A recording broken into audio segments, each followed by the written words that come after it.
La teoría general de John Maynard Keynes no fue solo una crítica, no, fue una auténtica revolución contra un siglo de ideas que, según él, se habían vuelto engañosas y desastrosas.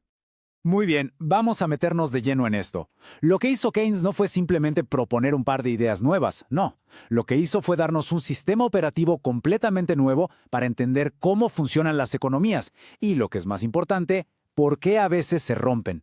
Él la llamó su teoría general, porque decía que la economía clásica, la de siempre, solo funcionaba en un caso muy especial, cuando había pleno empleo. Y esa era la pregunta del millón en esa época. Millones y millones de personas sin trabajo, fábricas completamente paradas, y la teoría económica dominante simplemente no tenía una respuesta. Para ellos, que hubiera desempleo a gran escala por mucho tiempo era, en teoría, imposible. Así que Keynes se propuso explicar esa dolorosa realidad. Pero a ver, para poder construir su nueva teoría, Keynes primero tenía que demoler la antigua. Y el pilar que sostenía toda esa vieja estructura era una idea que sonaba simple, elegante y, como la historia demostró, peligrosamente equivocada. Todo, absolutamente todo el edificio de la economía clásica se apoyaba en esta famosa ley de Say.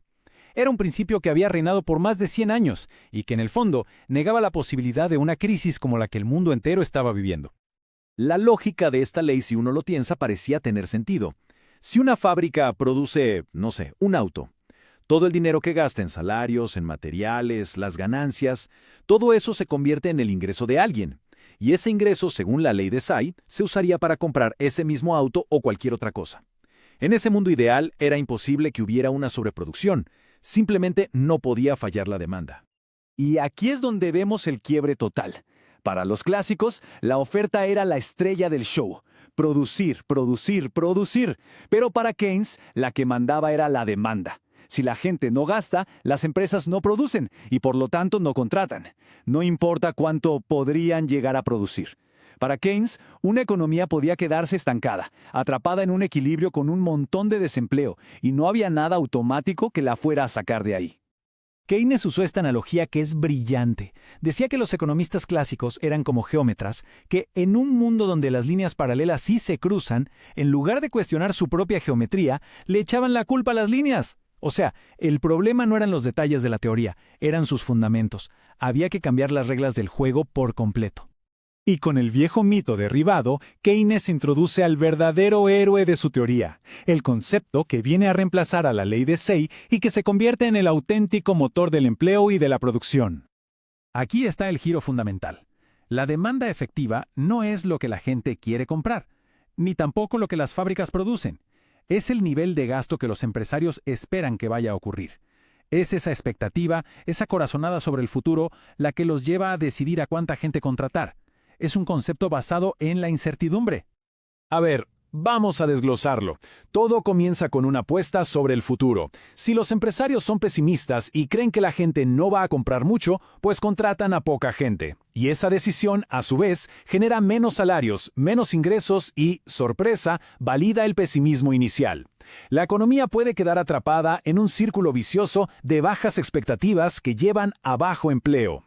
Y esto, ¡boom!, nos da la respuesta a la pregunta inicial. ¿Por qué había fábricas paradas y gente con ganas de trabajar?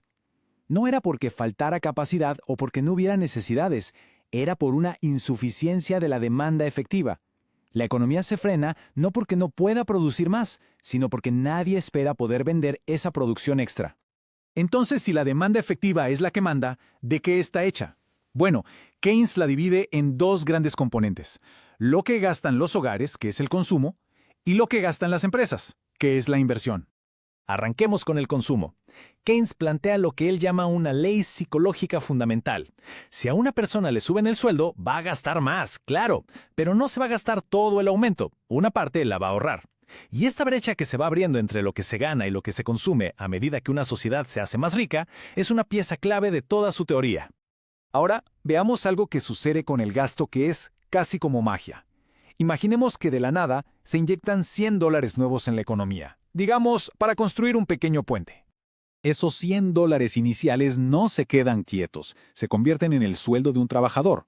Este trabajador, siguiendo esa ley psicológica, gasta una parte, digamos $80, en la tienda de la esquina. Esos $80 son ahora el ingreso del dueño de la tienda, quien a su vez gasta una parte de eso. Es una reacción en cadena. Una pequeña inyección de inversión se va multiplicando y termina generando un impacto muchísimo mayor en la economía. Pasemos ahora a la segunda pieza del rompecabezas, que es la más impredecible de todas: la inversión de las empresas. Si el consumo es relativamente estable, la inversión es todo lo contrario. Es una montaña rusa. ¿Qué es lo que hace que una empresa se decida a construir una nueva fábrica o a comprar maquinaria más moderna? La respuesta de Keynes nos aleja de los cálculos fríos y nos mete de lleno en el mundo incierto y muy humano de las expectativas. Al final, la decisión se reduce a una comparación muy simple. Por un lado, está la ganancia que la empresa espera tener con esa nueva inversión. Keynes le pone un nombre técnico: la eficiencia marginal del capital. Y por el otro lado, está lo que cuesta financiarla, o sea, la tasa de interés. Solo se invierte si lo que se espera ganar es más de lo que cuesta el dinero. Y aquí está la clave del asunto. Esa eficiencia marginal del capital no se basa en datos sólidos, en el aquí y ahora. Se basa en corazonadas sobre el futuro. Depende de la confianza, del optimismo, de lo que Keynes famosamente llamó los espíritus animales de los empresarios. Y por eso es tan inestable. Puede colapsar de un día para otro y arrastrar a toda la economía en su caída. Y finalmente, ¿qué determina el otro lado de la balanza? La tasa de interés. Keynes descarta la idea clásica y propone algo nuevo. Dice que la tasa de interés es el precio que hay que pagar para convencer a la gente de que renuncie a la seguridad de tener el dinero en el bolsillo. Cuando hay incertidumbre, la gente prefiere tener su dinero a la mano, en líquido. Y para que lo presten, la tasa de interés tiene que ser lo suficientemente alta para calmar ese miedo. Así que, al unir todas estas piezas, la psicología del consumidor, los espíritus animales de los inversores, el miedo al futuro, Keynes nos entrega una imagen completamente nueva y en su momento radical de cómo funciona en realidad una economía capitalista. Entonces, para resumir lo que hemos visto en estos primeros capítulos, el desempleo no es culpa de la gente, es un fallo del sistema. El motor que mueve todo es la demanda efectiva. La inversión tiene un efecto dominó gracias al multiplicador. Y todo esto está gobernado por la psicología humana, las expectativas y el miedo. La conclusión es tremenda. Una economía por sí sola no va a llegar necesariamente al pleno empleo, puede quedarse estancada. Y eso nos deja con una pregunta flotando en el aire. Después de casi un siglo de crisis, de debates, de auges y caídas, esta teoría, que nació de la desesperación de la Gran Depresión, ¿sigue teniendo algo que decirnos sobre los desafíos económicos que enfrentamos hoy? La discusión, como se pueden imaginar, está muy lejos de haber terminado.